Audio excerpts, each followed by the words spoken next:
kasi dito, real talk lang. Sa tingin nyo ba, ang ginagawa na yun ni Matima, walang politika siya? Natural may yun. Oh, kaya lang, politika sa politika eh. Pinopolitika ni Cayetano si Matima. Oh, nagpapaalam na aatin siya doon sa FBI, sa Thailand. Pwede bang magtistigo siya ng maaga? Sami!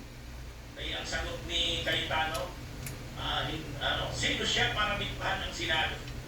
Sabi naman ni Matibag, hindi naman ako nagbibigta. Nakikiusap ka eh. Sumulat nga, respectfully requesting the impeachment court. Ay wala eh, binastos ni Cayetano. Mayaman si Cayetano, yun. O ngayon, sabi ni Matibag, iimbestigahan yung 2019 Southeast Asian Games. So yan, namumroblema na ngayon si Cayetano.